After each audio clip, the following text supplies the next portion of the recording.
Tesla, your goal has been to make a better car.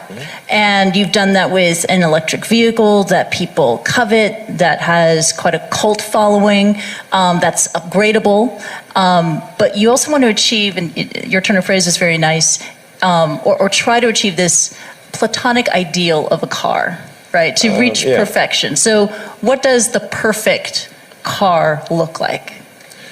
Well, I mean, I do use that phrase with our engineering design team, that aspirationally we're in pursuit of the platonic ideal of the perfect car. Yeah.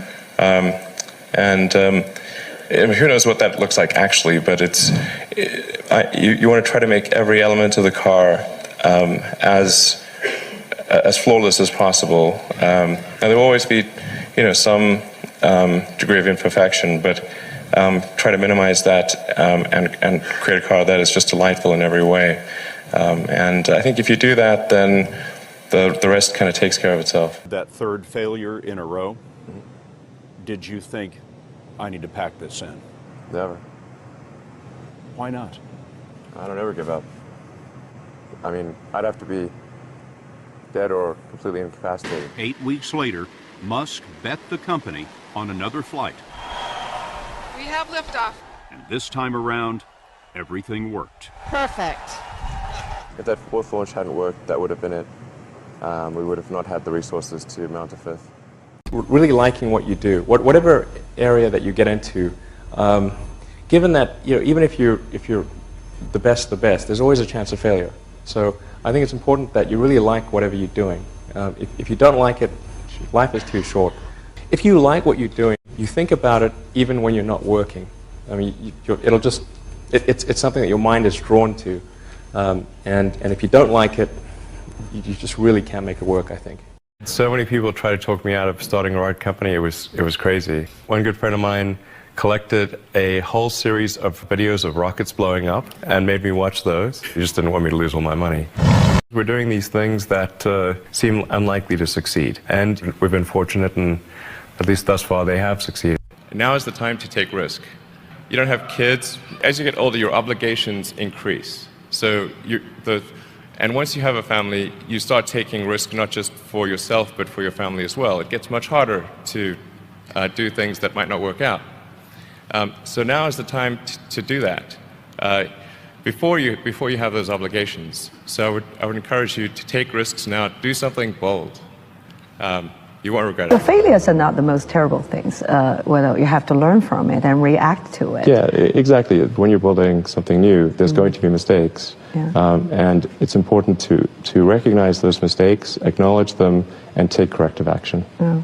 And the success of a company is very much more about how quick are you to fix the mistakes, not will you make mistakes. Or admit the mistakes. Yeah, absolutely. Yeah. And if you see the difference between a startup that is successful and one that is not, and it's because the successful one, they both made mistakes, but the successful one recognized the mistakes, fixed them very quickly, and the unsuccessful one tries to deny that the mistakes exist. Extremely smart people are sometimes quite arrogant because they believe in what they believe in, right? And so when they face criticism, it's less likely to admit, they can make mistakes. Was that in your case? I learned it when I was studying physics. In physics, you're taught to always question yourself.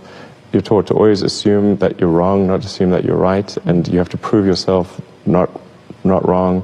And so I think that physics framework is really where I learned it, and it's very effective for learning counterintuitive things that aren't obvious. So you are very famous in saying that failure is actually an option, and if you're not failing, that means you're not innovative enough. Yeah, I mean, it's not like I like failure. I mean, who likes failure is terrible. But if you only do things that are certain to succeed, then you're only going to be doing very obvious things. When I interview someone to work at the companies, would be to ask them to tell me about the problems that they worked on and how they solved them. And if someone was really the person that solved it, they'll be able to answer multiple levels. They'll be able to go down to the brass tacks. And if they weren't, they'll get stuck. And then you can say, oh, this person was not really the person who solved it, because anyone who struggled hard with a problem never forgets. If you're creating a company or if you're joining a company, the most important thing is to attract great people. So either join a group that's amazing, that you really respect, or if you've built building a company, you've got to gather great people. I mean, all a company is a group of people that have gathered together to create a product or service. And so depending upon how talented and hardworking that group is, and the degree to which they are focused cohesively in a good direction, that will determine the success of the company. So do everything you can to gather great people if you're creating a company. You've got to make sure that whatever you're doing is a great product or service. It has to be really great. And I go back to what I was saying earlier where if you're a new company, I mean, unless it's like some new industry or new market that, if it's an untapped market, then you have more ability to, the standard is lower for your product or service. But if you're entering anything where there's an existing marketplace against large entrenched competitors, then your product or service needs to be much better than theirs. It can't be a little bit better, because then you put yourself in the shoes of the consumer and they say, why would you buy it as a consumer? You're always going to buy the trusted brand unless there's a big difference. So a lot of times, entrepreneur will come up with something which is only slightly better. And it can't just be slightly better. It's got to be a lot better. You are unusually fearless and willing to go in the face of other people telling you something is crazy. And I know a lot of pretty crazy people, you still stand out. Where does that come from, or how do you think about making a decision when everyone tells you this is a crazy idea? Or where do you get the internal strength to do that? Well, first of all, I'd say I actually think I feel fear quite strongly. So it's not as though I just have the absence of fear. I feel it quite strongly. But there are just times when something is important enough, you believe in it enough, that you do it in spite of the fear. So speaking of important things, like people shouldn't think people shouldn't think, well, I feel fear about this and therefore I shouldn't do it. It's normal to feel fear. Like you'd have to do something mentally wrong if you didn't feel fear. So you just feel it and let the importance of it drive you to do it anyway. Yeah, actually, something that can be helpful is fatalism, to some degree. If you just accept the probabilities, then that diminishes fear. When starting SpaceX, I thought the odds of success were less than 10%, and I just accepted that actually probably I would just lose everything. But that maybe would make some progress if we could just move the ball forward. Even if we died, maybe some other company could pick up the baton and keep moving it forward, so that would still do some good. Same with Tesla. I thought the odds of a car company succeeding were extremely low. Depending upon how well you want to do, and particularly if you're starting a company, you need to work super hard. So what does super hard mean? Well, when my brother and I were starting our first company, instead of getting an apartment, we just rented a small office and we slept on the couch. And we showered at the YMCA, and we're so hot up we had one computer, so the website was up during the day, and I was coding at night, 7 days a week, all the time. And I sort of briefly had a girlfriend in that period, and in order to be with me, she had to sleep in the office. So work hard, like every waking hour. That's the thing I would say particularly if you're starting a company. And I mean, if you do simple math, say like, okay, if somebody else is working 50 hours and you're working 100, you'll get twice as much done in the course of a year as the other company. One does have to be focused on the short term and money coming in when creating a company, because otherwise the company will die. So I think that a lot of times people think like creating a company is going to be fun. I would say it's not. It's really not that fun. I mean, there are periods of fun, and there are periods of where it's just awful. And particularly if you're the CEO of the company, you actually have a distillation of all the worst problems in the company. There's no point in spending your time on things that are going right. So you only spend your time on things that are going wrong. And there are things that are going wrong that other people can't take care of. So you have like the worst. You have a filter for the crappiest problem in the company, the most pernicious and painful problem. So I wouldn't say it's. I think you have to feel quite compelled to do it. and have a fairly high pain threshold. And there's a friend of mine who says like starting a company is like staring into the abyss and eating glass. And there's some truth to that. The staring into the abyss part is that you're going to be constantly facing the extermination of the company. Because most startups fail. It's like 90%, arguably 99% of startups fail. So that's the staring into the abyss part. You're constantly saying, okay, if I don't get this right, the company will die. It can be quite stressful. And then the eating glass part is you've got to do the problems. You've got to work on the problems that the company needs you to work on, not the problems you want to work on. And so that's you end up working on problems that you'd really wish you weren't working on. And so that's the eating glass part. And that goes on for a long time. So how do you keep your focus on the big picture when you're constantly faced with, we could be out of business in a month? Well, it's just a very small percentage of mental energy is on the big picture. Like you know where you're generally heading for, and the actual path is going to be some sort of zigzaggy thing in that direction. And try not to deviate too far from the path that you want to be on, but you're going to have to do that to some degree. But I don't want to diminish the. I mean, I think the profit motive is a good one if the rules of an industry are properly set up.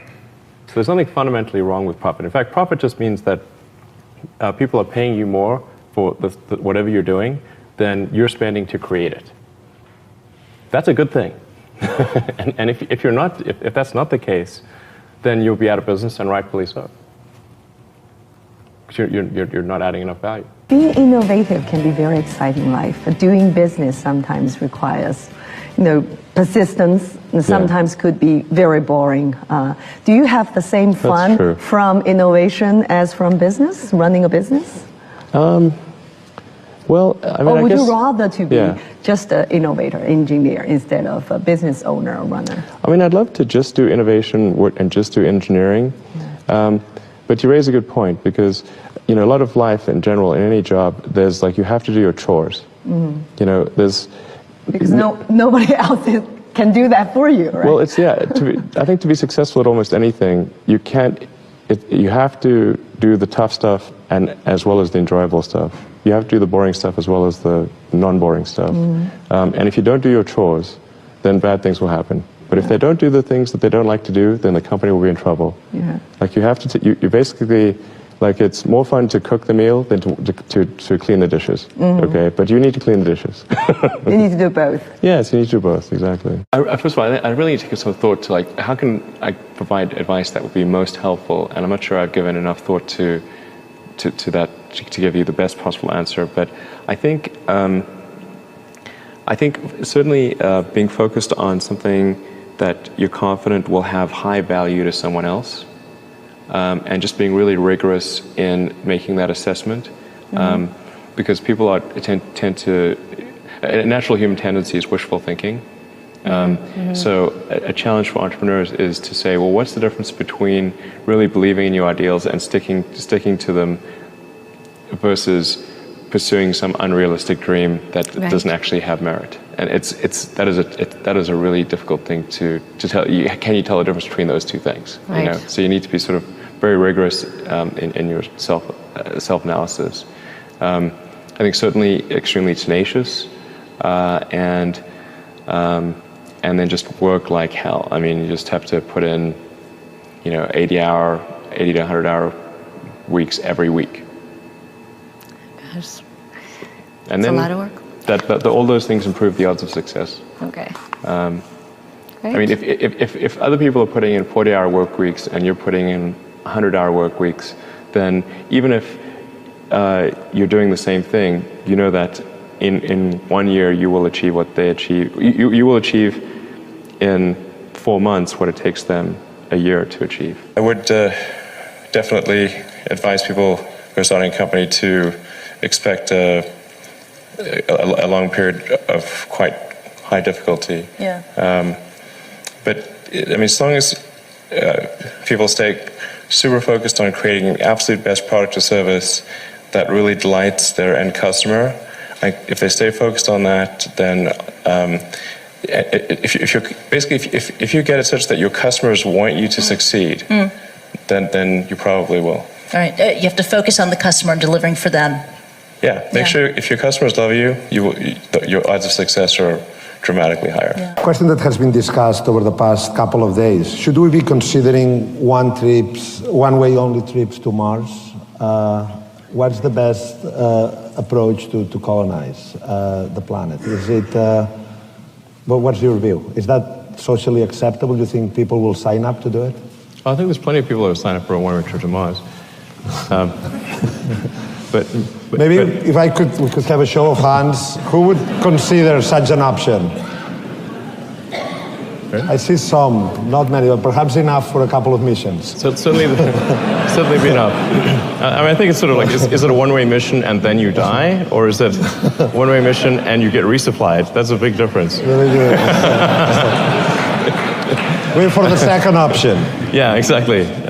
But I mean, I think it ends up being a moot point because you want to bring the spaceship back. Like, these spaceships are expensive, okay? They're hard to build. You can't just leave them there.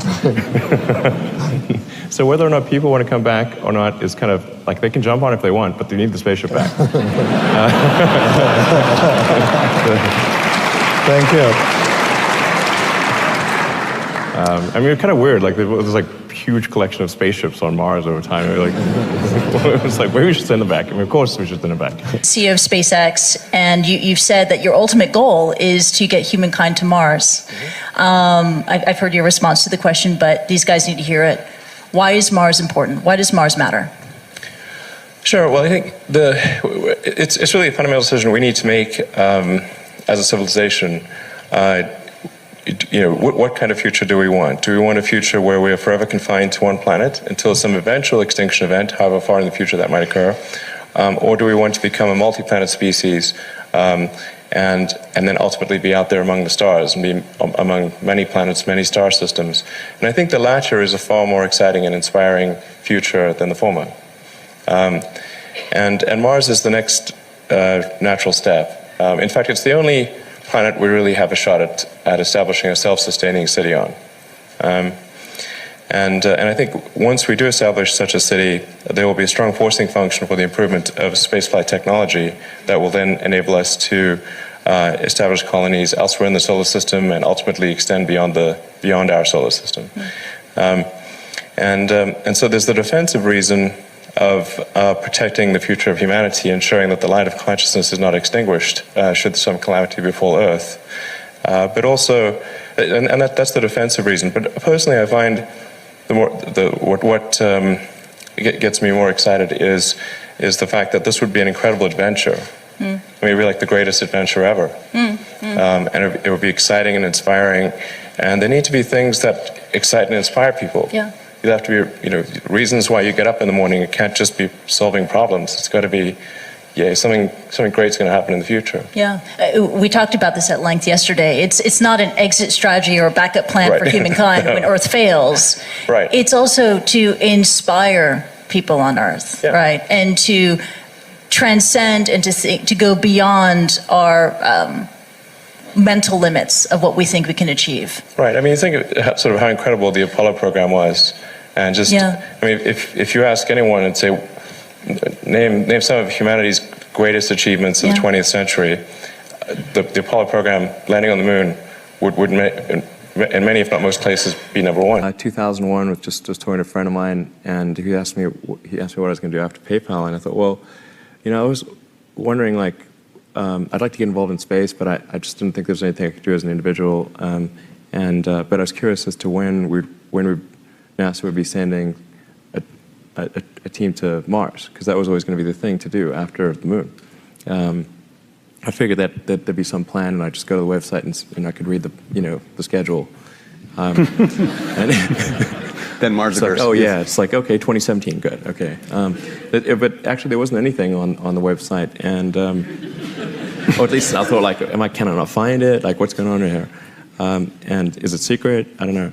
But it turned out that NASA had done a study on what it would cost to do a manned Mars mission, and this was under Bush the First. And in his first, he asked for a 90-day study shortly after taking office, and NASA came back with a $500 billion price tag. And he said, okay, maybe not.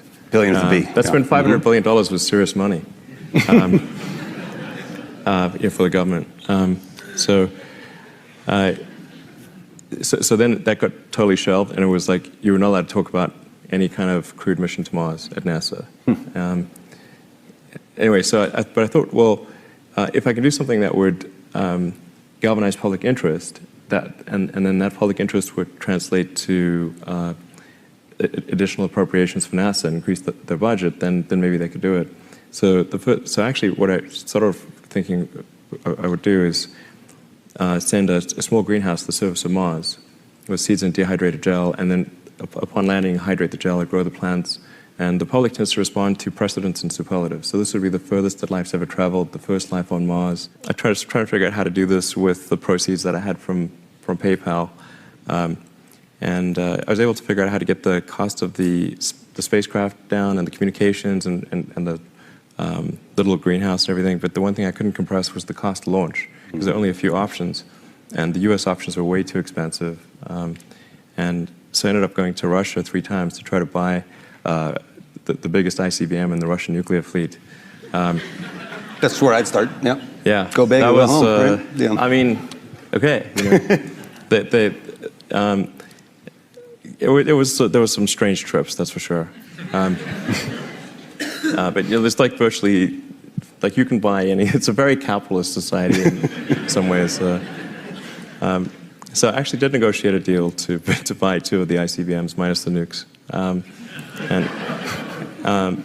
But I came to the conclusion after that 3rd trip that it wouldn't really matter. Like I actually came to the conclusion that my initial premise was wrong, because I actually think there's a tremendous amount of will in the American population, particularly to explore. The United States, maybe more than any other country, is a distillation of the human spirit of exploration. And it's really fundamental to psyche. So if people think there's a way, I think it would actually get a lot of support. But it can't be just banging your head against the wall. You've got to believe that this can be done without breaking the federal budget. So that's when I said, okay, well, is there some way to affect the cost of space transport? And so I got together with a group of people over a series of Saturdays just to try to understand, is there something fundamentally super expensive about rockets, or can the cost be substantially improved? We had a bunch of those kind of brainstorming sessions, and I couldn't see any fundamental obstacle to improving the cost of rockets. So that's when I started SpaceX. It's like, I'll just build them myself. Yeah. And then. But like I said, at that point, I would say the probability of success was definitely less than 50%. I thought it would most likely not succeed. But it was worth a try.